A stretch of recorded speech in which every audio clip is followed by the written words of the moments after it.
On the one hand, you could be absolutely overwhelmed by the amount of gear that you've got to buy.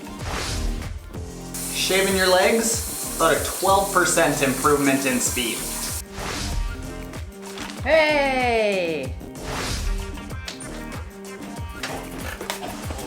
Morning Trainiacs. Guaranteed way to increase your speed by 5 to 6%.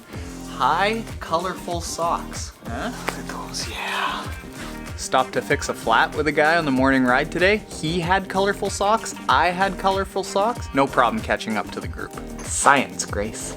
Science. Shaving your legs, about a 12% improvement in speed. That's right. Shaving your face, it's about a 20% decrease in speed. And women have a distinct disadvantage here. I'm sorry, ladies. Owning a single speed commuter bike, like 25% faster. If you've got a fancy mustache and tight jeans, probably push that up to about 30. I mean, you don't even have to ride the thing.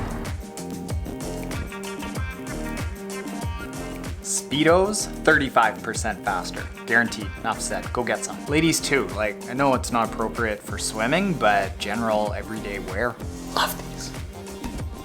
Having a helmet that matches your bikes, that's at least 35 to 40 seconds. If it doesn't match, you're talking like, I don't know, plus 5 or 6 minutes. So now all together, you add that up and you could save like easily a good 3-4 minutes. No problem. Hardy har har, Taren, what's the point of all this? Well, the point is that a lot of new triathletes, when they start getting in the sport, are in one of two camps, and you might cross over a little bit. On the one hand, you could be absolutely overwhelmed by the amount of gear that you've got to buy. Fair enough, that was me. On the other hand, you could be spending money like a drunken sailor buying gear all the time and thinking that that is the key to triathlon. Now, I would certainly gravitate well towards this end of the spectrum. And something that I've mentioned before in the vlogs is that when you get into the sport, you could easily go broke on all the gear that you've got to buy. You've got to buy a road bike, a tri bike, a commuter bike, you've got to buy a kit, you've got to buy shoes, you got to buy pedals, you got to buy a helmet, an aero helmet, power meter, watch, blah, blah, blah, on and on. Here's the thing, you don't actually have to buy all of this. I think that a better way to approach triathlon isn't being so reliant on getting that next piece of gear. Yes, getting that next piece of gear is fun, it's exciting. Often it does make you a little bit faster, but it's not the most important thing in triathlon. Training is the most important thing in triathlon. So I do get asked quite a bit, what shoes are the shoes that you use? I recommend new shoes, whatever you can afford. What watch is the best watch? Whatever you can afford. What wetsuit is the best wetsuit? Whatever you can afford. What power pedals are the best power pedals? What power meter is the best power meter? Do I have to get a power meter? No, you don't. I did 7 seasons without a power meter, and I was one of the strongest bikers around when I would go to international events. Yeah, seriously.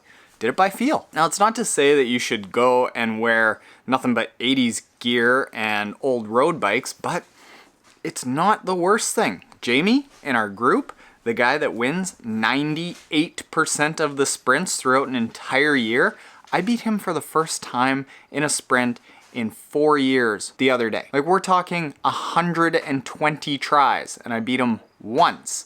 And he's on an old aluminum Guru 10-speed bike, and he mops the floor with us. And there's about 5 guys in our group whose entire bikes could be sold for maybe about $1,500, and they're in the front pack with us.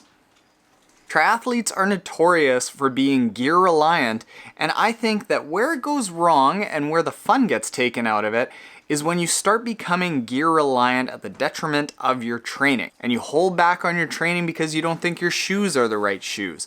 Or you hold back on getting out into the open water because you don't think your wetsuit is good enough. Or you hold back on the amount of run training you're doing because you don't have a new heart rate monitor. Or your bike train because you don't want to go wrong with the power zones because you don't have a power meter. You know what?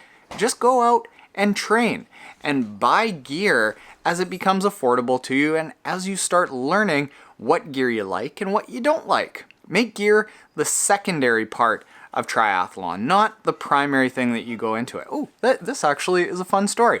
I once went to a race, and before the race, everyone was talking about how much money they'd spent on their bikes and their wheels and their helmet and their kit. And I show up with my $600 bike and my $800 set of wheels, and I ask them, oh, like, how much do you train? And they say, oh, you know what, I haven't had much time for training. Meanwhile, they just spent $15,000 on gear. What happened? Out of 700... Whoa, easy, Pete. I know, I'm excited too.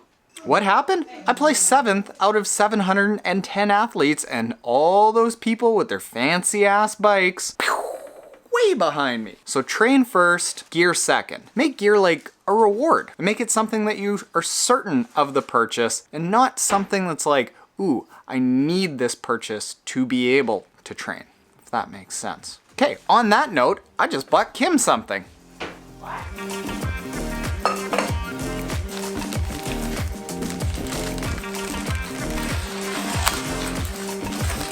Hey! These are needs, not wants. Well, you gotta sport it for everyone. Oh, my dress? I'm just such a romantic.